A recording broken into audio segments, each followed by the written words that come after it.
ఇంతసేపు సామాజిక వర్గం కూర్చొని ఆత్మగౌరవ నినాదంతో తెలంగాణ గడి ప్రగతి భవన్ అనే గడిని పగలగొట్టడానికి వచ్చిన ఈటెల రాజేందర్ గారు కాబట్టి వారి యొక్క గెలుపు ద్వారా మనం మన ఆత్మగౌరవాన్ని చాటాలని చెప్పి డికే అన్న గారు వివరించడం జరిగింది. ఇప్పుడు మన అందరి యొక్క ఆత్మగౌరవ ప్రతీక అయినటువంటి ఈటెల రాజేందర్ గారిని మాట్లాడాల్సిందిగా కోరుతున్నాం. ఇప్పటికే కాలాతీతమైంది మీ ఊపిరిలో దండం పెడుతున్నా. ఇక్కడ పోయేటప్పుడు వచ్చింది మీరంతా.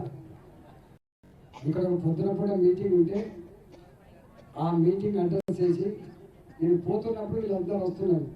ఏంటి అన్న మీటింగ్ అయిపోయిందా అంటాను. నల్లత్త మీటింగ్ అని చెప్పిన 4 అవుతాను. ఇంత సుదీర్ఘమైనటువంటి అలసటతో ఇక్కడ ఎదురు చూసాను. మీ అందరికీ దండం పెడుతున్నా. నా స్పీచ్ మా మేడం గమనించినట్టున్నది. నేను మళ్ళీ స్పీచ్కి పోను, ఇంకా రాను.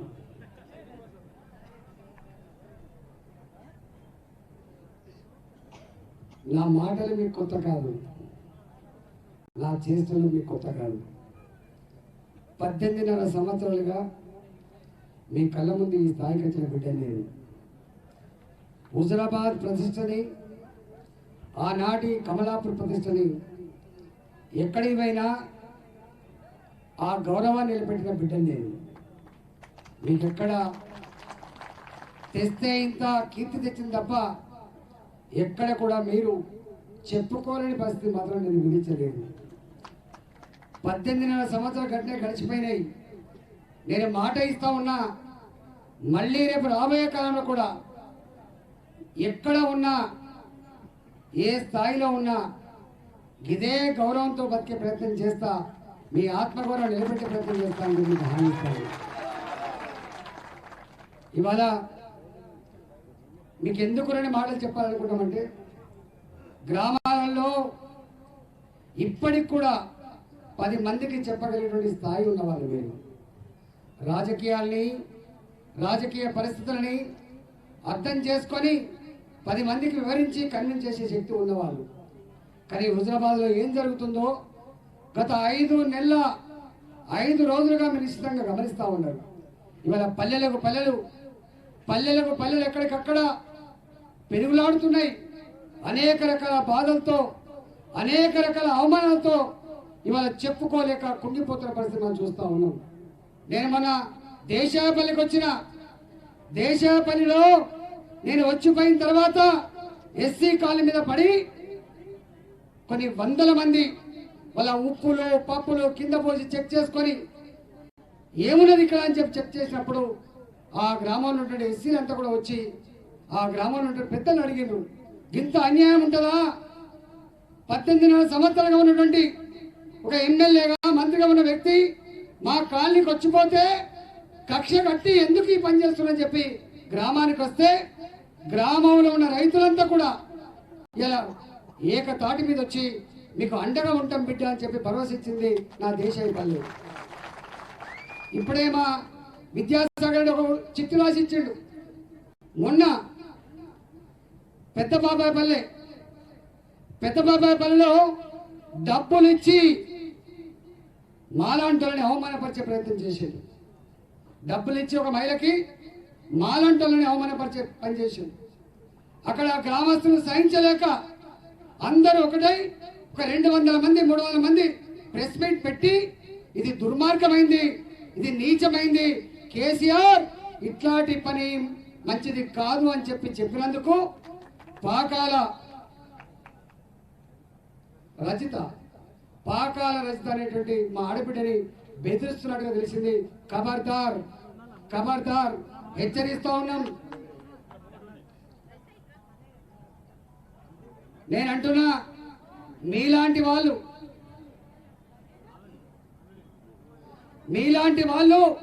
ఇట్లాంటి పని కనుక ఆపకపోతే మేము కన్నెర చేయాల్సి వస్తుంది. దీనికి మూల్యం చెల్లించక తప్పదని చెప్పి ముఖ్యమంత్రి దాన్ని ఆదేశించిన మంత్రులకు ఇవాళ హెచ్చరిస్తున్నా చెప్పని చేస్తా ఉన్నా. తెలంగాణ గడ్డ, అందులో ముఖ్యంగా హుజురాబాద్ గడ్డ పౌరుషం గల గడ్డ. ఆఖరినైనా భరిస్తుంది, ఆత్మగౌరవాన్ని మాత్రం పోగొట్టుకుంటే సహించదని చెప్పి మనం చేస్తా ఉన్నా. ఇప్పటికే చాలా రోజులుగా ఇట్లాంటి పిచ్చి వేషాలని, ఈ నీచపు కుట్రల్ని భరిస్తూ వచ్చినాం. ఇంకా భరించడానికి మేము సిద్ధంగా లేము. తప్పకుండా దీన్ని ఎదుర్కొంటామని చెప్పి, ఆ ఎదుర్కొనే దాంట్లో మీలాంటి వాళ్ళు నాయకత్వం వహించాలని చెప్పి ఈ సందర్భంగా నేను కోరుతా ఉన్నా. ఏం జరుగుతుంది తెలంగాణ హుజురాబాద్ ప్రజల్లో? కేసీఆర్ అక్రమంగా సంపాదించుకున్న డబ్బును నమ్ముకున్నాడు. కేసీఆర్ మద్యాన్ని నమ్ముకున్నాడు. కేసీఆర్ అణిచివేతను నమ్ముకున్నాడు. కేసీఆర్ ఇక్కడ చట్టం లేదు, అధర్మాన్ని నమ్ముకున్నాడు. అట్లాంటి కేసీఆర్ కి తప్పకుండా ఇలా ఈ కులము ఆ కులమని సంబంధం లేదు. అన్ని వర్గాల వాళ్ళు కూడా ఈ కేసీఆర్ చేష్టలను వ్యతిరేకిస్తున్నారు. దాన్ని తలుచుకొని కుంగిపోతున్నారు. ఈ మనిషికైనా మనం నిలబెట్టింది, ఈ మనిషినైనా ఇలా గెలిపించింది, ఈ మనిషి అయినా మనకు రాష్ట్ర సీఎం అయిందని చెప్పి కుంగిపోతున్నారు.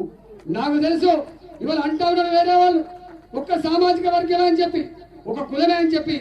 నాకు స్వయంగా వచ్చి చెప్పిండు, అయ్యా కేసీఆర్ చేసే పనులన్నీ కూడా మా సామాజిక వర్గాల లక్షణాలని చెప్పి అనుకునేది సుమా. మేము ఇట్లాంటి వాడికి మద్దతు లేము. మేము మానవత్వాన్ని కలిగిన వాళ్ళం, మానవ సంబంధాన్ని పెంచిపోవడం తప్ప మేము వాడికి సపోర్ట్ చేయమని చెప్పిందంటేనే ఇవాళ ఒక్క కేసీఆర్కే స్వీయ మానసిక ధోరణి మాత్రమే తప్ప ఏ కులాందో ఏ మతాందో ఏ వర్గాందో కాదని చెప్పి ఈ సందర్భంగా మనం చేస్తా ఉన్నాం. అందుకే ఇవాళ కేసీఆర్ గారు రోజుకో కుట్ర, రోజుకో ఉత్తరం వస్తా ఉంది. నిన్నగాక మొన్న ఓ ఉత్తరం సృష్టించిల్లు. నిన్నగాక మొన్న ఒక మంత్రి మాట్లాడతాడు. నేను అడుగుతా ఉన్నా, సహచర మంత్రులుగా పనిచేసే వాళ్ళు, ఎమ్మెల్యేగా పనిచేసే వాళ్ళు మొన్న ఒక మాట అన్నారు, 13వ తారీఖుట 14వ తారీఖుట ఆ తారీఖులలో నేనే దాడి చేయించుకొని, కాలు కట్టు కట్టుకొని, చేతులు కట్టు కట్టుకొని, స్ట్రెచ్చర్ మీద పడుకోబెట్టి, నా భార్య కన్నీళ్లు పెట్టుకొని హుజురాబాద్ పల్లెల్లో తిరుక్కుంటా ఓట్లు అడుగుతా అని చెప్పేటువంటి మూర్ఖం మాట మాట్లాడే నీచులారా, మీకు భార్యలు లేరా, మీకు తల్లులు లేరా, మీ ఇంట్లో ఆడబిడ్డలు లేరా అని చెప్పి అడుగుతా ఉన్నా. మేము నికృష్టమైన దాంట్లో లేము బిడ్డ. 18 ఏళ్లుగా కాలుకు ముళ్ళితే పన్ను తోపికిన బిడ్డలు ఇక్కడ. 18 సంవత్సరాలుగా వాళ్ళ హృదయాల్లో చోటు సంపాదించిన బిడ్డలు ఇక్కడ. అప్రతి ఆతంగా ఏనాడు కూడా ఓటమి భయంతో ఉన్న వాళ్ళం కాదు. రేపు కూడా నేను మళ్ళీ ఛాలెంజ్ చేస్తా ఉన్నా, కేసీఆర్ గారు నీ కనుక ధర్మం ఉంటే, న్యాయం ఉంటే, ప్రజాస్వామ్యం మీద విశ్వాసం ఉంటే, ప్రజల మీద నమ్మకం ఉంటే, నీ డబ్బులని మద్యాన్ని ఈ బెల్లింపలను పక్కకు పెట్టు. ఈ హుజురాబాద్ గడ్డ మీద నీకు డిపాజిట్ వచ్చినా కూడా నేను బాధ్యత వహిస్తా అని చెప్తాను. నీకు డిపాజిట్ కూడా నేను నిన్ననే ప్రకటించిన, నిన్ననే చెప్పిన, నువ్వు పద్ధతి పట్టినా, నీవు నీ అల్లుడు మంత్రిని ఇక్కడ పంపించి, అలాంటి మంత్రిని పంపించి, 10ల సంఖ్యలో ఎమ్మెల్యేని పంపించి, నీవు తలకాయ కిందికి పెట్టి కాళ్ళు పైకి పెట్టిన, మోకాళ్ళ మీద నడిచిన మా హుజురాబాద్ ప్రజలు నీకు ఓట్లు వేయరు. ఇవాళ 5 నెలల కాలంలో 100 కోట్ల రూపాయల అక్రమ సంపాదన ఖర్చు పెట్టిండు. 1000 కోట్ల రూపాయల్ని జీవోల రూపంలో ఇస్తున్నాడు. భారతదేశ స్వతంత్ర ఈ భారతదేశంలో 75 సంవత్సరాల కాలంలో ఈ దేశంలో ఏ రాష్ట్రంలో కూడా ఏ ఒక్క నియోజకవర్గంలో కూడా 4700 కోట్ల రూపాయల జీవాలు ఇచ్చి వాన్ని ఓడగొట్టమని చెప్పి వాన్ని కంట్లో పెట్టుకొని పంటకెళ్ళి తీసేటువంటి చరిత్ర ఎక్కడ లేదు. అది హుజురాబాద్ లో మాత్రమే ఉన్నది. ఇది రాబోయే కాలానికి కూడా మంచిది కాదు. ఎందుకంటే మనం చక్రవర్తుల గురించి, రాజు గురించి చదువుతూ ఉంటాం. పలాని రాజు చెట్లు పెట్టించను, పలాని రాజు గొప్పగా పనిచేసిన చదువుకుంటూ ఉంటాం. కానీ ఈ రాజు మాత్రం తెలంగాణ ప్రజలకి ఒక నీచమైన సంస్కృతిని, సాంప్రదాయాన్ని ఇచ్చిందో అని చెప్పి చదువుకునే పరిస్థితి వస్తుంది. ఇవాళ కేసీఆర్ గారిని ఎంత అభిమానించిందో, ఎంత విశ్వసించిందో, ఇవాళ అదే కేసీఆర్ గారిని నా హుజురాబాద్ ప్రజలు చీకొడుతున్న విషయం మీరు మర్చిపోకండి. ఇవాళ నీ బొమ్మ పెట్టుకొని కలిసి నిజమే అయితే, నీ గుర్తు మీద కలిసి నిజమే అయితే, ఎందుకు గెలవలేదు నీ బిడ్డ నిజామాబాద్ లో? ఎందుకు గెలవలేదు ఇక్కడ ఎంపీగా ఉన్న విజయ్ కుమార్ గారు? ఇవాళ నీ బొమ్మ మాత్రమే గెలిపియదు, నీ గుర్తు మాత్రమే గెలిపియదు, నీ బీఫా మాత్రమే గెలిపియదు. మళ్ళీ ఆ నాయకుడికి ప్రజలకు ఉన్న బంధం మాత్రమే గెలిపిస్తుంది, సంబంధం మాత్రమే గెలిపిస్తుంది తప్ప కేవలం గుర్తు మాత్రమే గెలిపియదు.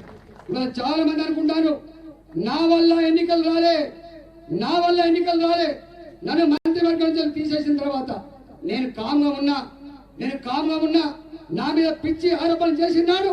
నా భార్య ఒకటే మాట చెప్పింది, ముఖ్యమంత్రి గారు 18 ఏళ్ళుగా నేనే కదా చెమట పడిపి డబ్బులు ఇస్తేనే భర్త తిరిగిండు, నేను సంపాదించేస్తేనే కదా నీ ఉద్యమకారులకు పేరు దొరికినాయి, నేను సంపాదించిస్తేనే కదా నీ ఉద్యమకారులకు పోగొట్టింది. 18 ఏళ్ళుగా లేని చరిత్ర 6 నెలల కాలం ఎట్లొచ్చింది? ఆనాడు నీ తమ్ముడు ఎట్లయిండో, ఆనాడు నీకు ఉద్యమకారుడు ఎట్లయిండో, ఆనాడు నువ్వు మెచ్చిన నాయకుడు ఎట్లయిండు, ఇవాళ దయ్యం ఎట్లయిందని చెప్పి అడిగింది నా భార్య. అంతేకాదు నీవు చేసిన నీచపు ఆరోపణ నిజమే అయితే 1 ఎకరం భూమి నా దగ్గర ఉన్నప్పటికీ నేను ముక్కు నేలకు రాస్తా బిడ్డ, ఒకవేళ కాదంటే నువ్వు ముక్కు నేలకు రాస్తావని చెప్పి అడిగింది. ఇప్పటికి దాని సమాధానం లేదు. ఇవాళ నేను అడుగుతా ఉన్నా, ఇక్కడ ఆనాడు నీ ఆస్తులేందో, ఆనాడు నా ఆస్తులేందో 2004 ఎన్నికల అఫిడవిట్లో ఉంటది. ఇవాళ రాజకీయాలకు వచ్చిన తర్వాత మేము భూములు అమ్ముకున్నామా, రాజకీయాలకు వచ్చిన తర్వాత మీరు భూములు సంపాదించుకున్నారా, అది మీ అంతరాత్మక నేను మాట్లాడాల్సి అక్కర్లేదు. కానీ ఇవాళ అక్రమంగా సంపాదించుకున్న 100 కోట్ల రూపాయలు తీసుకొచ్చి నాయకులకు వెలగట్టే సాంప్రదాయం ఇది ఎక్కడ లేదు. ఒకప్పుడు రాజకీయ నాయకులున్నా, సర్పంచులున్నా, ఎంపీటీసీలున్నా, చైర్మన్లున్నా ఇంత గౌరవం ఉండేది. కానీ ఆ రాజకీయ నాయకులకు ప్రజలలో ముఖం లేకుండా చేసిన నీచపు చరిత్ర నీది మాత్రమే. ఇది రాజకీయ వ్యవస్థకి ఒక దుర్దినం, రాజకీయ వ్యవస్థకి ఒక చీకటి అధ్యాయం అని చెప్పి సందర్భంగా చేస్తున్నా. ఈ చీకటి అధ్యాయాన్ని ఈ నీచ పద్ధతిని నిలువరించగలిగే శక్తి మనకు మాత్రమే ఉందని చెప్పి మనం చేస్తా ఉన్నాం. ఇవాళ ఒక సర్పంచ్ కావాలంటే, ఒక ఎంపీటీసీ కావాలంటే సేవ చేసే వాళ్లకు కట్టబెట్టే పరిస్థితి లేదు. ఎమ్మెల్యే కావాలంటే ఆస్తులు ఉన్న వాళ్ళు మాత్రమే, 100 కోట్లకు యజమానులు మాత్రమే వచ్చే పరిస్థితి ఉంది. కానీ ఒకనాడు ప్రజలకు దగ్గరుండి ప్రజలకు సేవ చేసి 10 ఏళ్ళు 20 ఏళ్ళు కష్టపడితే ఎమ్మెల్యే అవుతారని భావన ఉండే. కానీ కేసీఆర్ ఇలాకాలో, కేసీఆర్ రాజ్యంలో అలాంటి మానవత్వం కలిగిన వాళ్లకు, చరిత్ర కలిగిన వాళ్లకు ఇక్కడ ఎన్నికల్లో పోటీ చేసి గెలిచే ఆస్కారం లేదు. 100 కోట్ల రూపాయలు సంపాదించుకోవాలి, 100 కోట్ల రూపాయలు ఖర్చు పెట్టి గెలవాలనేటువంటి నీచం సంస్కృతి ఇక్కడ ఉన్నది. ఇవాళ నేను అడుగుతా ఉన్నా ఈ హుజరాబాద్ గడ్డ మీద నువ్వు ఇంకా ఎన్ని అకృతాలకు బలిపడతావో ఇవన్నీ కూడా గమనిస్తా ఉన్నాం. ఇదంతా ఒట్టుగానే పోదు, ఇది హుజరాబాద్ తో పోద్ది అనుకుంటున్నావు. హుజరాబాద్ లో ఉన్న ఈ చరిత్ర రేపు తెలంగాణ వ్యాప్తంగా వ్యాపిస్తారనే విషయం మీరు మర్చిపోకండి. నా హుజరాబాద్ రేపు తెలంగాణ ఆత్మగౌరవ బాట ఎగిరేస్తుంది. నా హుజరాబాద్ ప్రజలు నీ నీచపు కుట్రలు పాతరేస్తారు. నా హుజరాబాద్ ప్రజలు ఈ కురుక్షేత్ర యుద్ధంలో ధర్మాన్ని గెలిపించే ప్రయత్నం చేస్తారు. ఆ ధర్మాన్ని గెలిపించే ప్రయత్నంలో మీరందరూ కూడా నాయకత్వ బాధ్యత తీసుకొని ఏ పల్లెకు ఆ పల్లె భరోసా ఇచ్చి ప్రజలంతా కూడా ఐక్యం చేసి ఈ నీ అంత కేసీఆర్ పాలనను అంతం చేసే దాంట్లో మొట్టమొదటి అడుగు వేయాలని చెప్పి మనం చేస్తా ఉన్నాం. ఇవాళ రెండవ మాట మీ అందరికీ వినమ్రంగా చేసే విజ్ఞప్తి, డబ్బులు కూడా ఇస్తారట. కేవలం సంఘాలకు మాత్రమే కాదు, కులాలకు మాత్రమే కాదు, ఇంటింటి డబ్బులు కూడా ఇస్తారట. ఇంతమంది మా జితేంద్ర చెప్పిండు, వాళ్ళ డబ్బులు కాదవి, అక్రమంగా సంపాదించిన డబ్బులు 1000 కోట్లైనా ఖర్చు పెడతాడట, ఓటుకు 50,000 రూపాయలు ఇస్తాడట. ఇవాళ మా సీఏలని, మా ఐకేపీ సంఘాలు పనిచేసే మహిళల్ని, మా ఆశా వర్కర్ని, మా అంగన్వాడీ టీచర్ని వీళ్ళందరినీ దబాయిస్తున్నారట. కానీ ఎంత దబాయించినప్పటికి కూడా డబ్బులు తప్పకుండా తీసుకుంటాం. డబ్బులు రిజెక్ట్ చేయొద్దు. 50,000 1,00,000 రూపాయలు ఇస్తే తీసుకోకపోతే అనుమానపడే ఆస్కారం ఉన్నది, మళ్ళీ ఇబ్బంది పడే ఆస్కారం ఉంది. కాబట్టి తప్పకుండా తీసుకోవాలి. కానీ నీ బిడ్డ అయినటువంటి ఈటల మాత్రం గెలిపించు.